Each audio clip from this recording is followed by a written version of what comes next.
Okay, so what we're going to do now is solve the equation.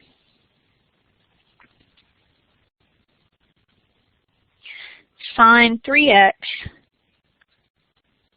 equals 1/2. Now this looks kind of familiar. It looks like the first one we did, the one that you're supposed to watch first. Except the only difference is that there's this 3 in here with the x. So what that means, so forget about the 1/2 for a minute. So remember that when we had sine 3x as a graph, that 3 changed the period. Oops. And so in our graph, our period would have changed from 2 pi to 2/3 pi. So it makes it go 3 times as fast. That's going to play a role here, but we don't have to worry about it right away. So what we're going to do is we're going to solve what we know. I'm going to make a substitution here. I'm going to let theta equal 3x. And then I'm going to substitute that in for here. So I have the equation sine theta equals 1/2.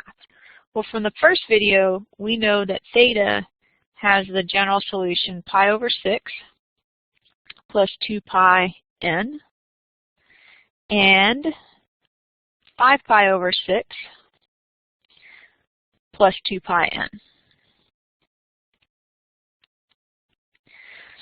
Now, this theta comes back into play because that's what theta is equal to. Theta is equal to 3x. So what I get is 3x equals pi over 6 plus 2 pi n. And now solving for x, I multiply both sides by 1/3.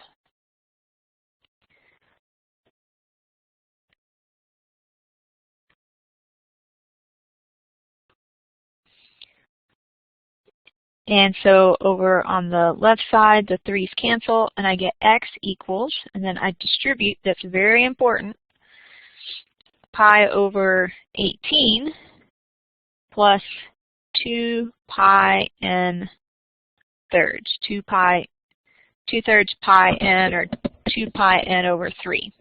So that's one of the branches. Now repeating for this, theta is also in this equation also equal to 3x. So I get, solving for x here, so let me set it up, 5 pi over 6 plus 2 pi n. I'm going to divide both sides by 3, or multiply both sides by 3. And so I get 5 pi over 18 plus 2 pi n over 3.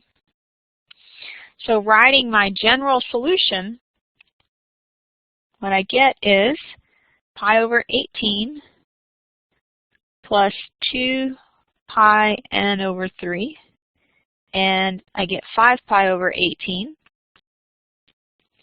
plus 2 pi n over 3. So those are that's my general solution. Both of them together make up the general solution. Okay, now I want to add something else on it. It says find all the solutions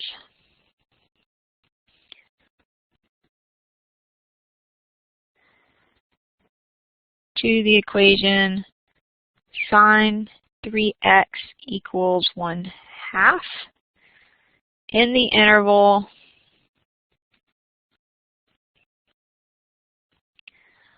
0 to 2 pi. Okay, so I take this and I let n equal 0.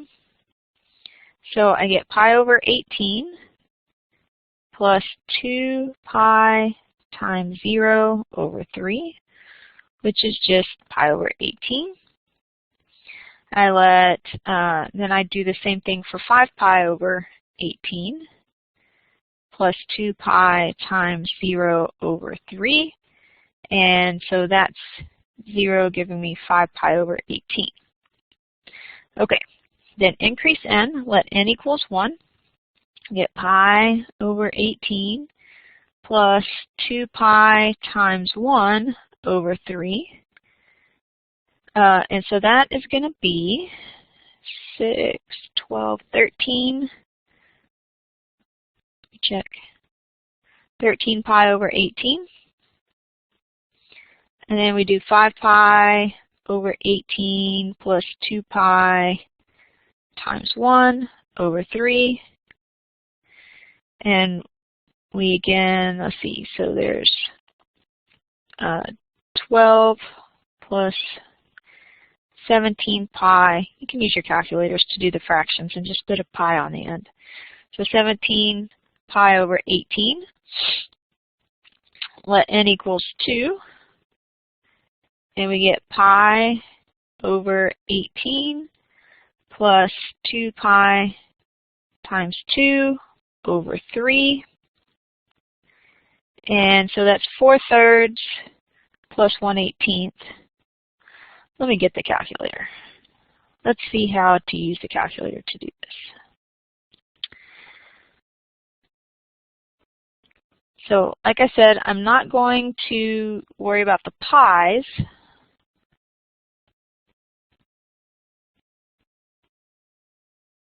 There. So 1/18 plus 4/3, because that's what 2 times 2 is. And then math frac, 25/18. So I go, so let's do the 5 over 18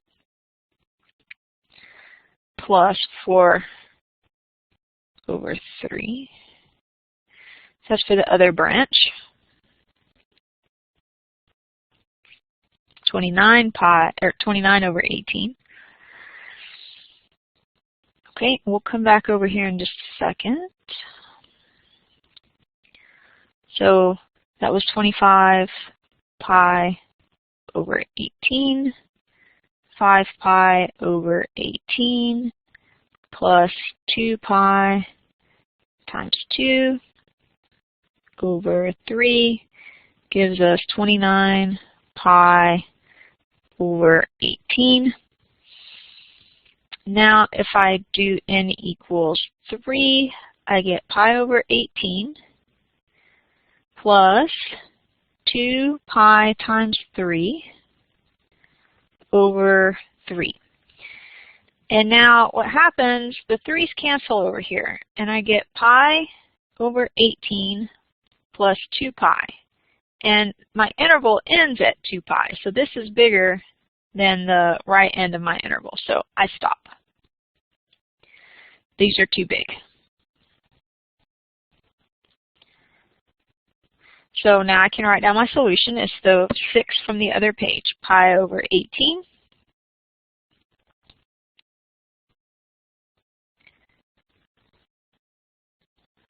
Uh, 5 pi over 18. 13 pi over 18. 17 pi over 18. And 25 pi over 18. And finally, 29 pi over 18. And so 6 solutions, you can graph it on your calculator to verify. So we go from the general solution, which is a few pages ago. Oh, that was the general solution. So we go from the general solution to finding all the solutions in an interval.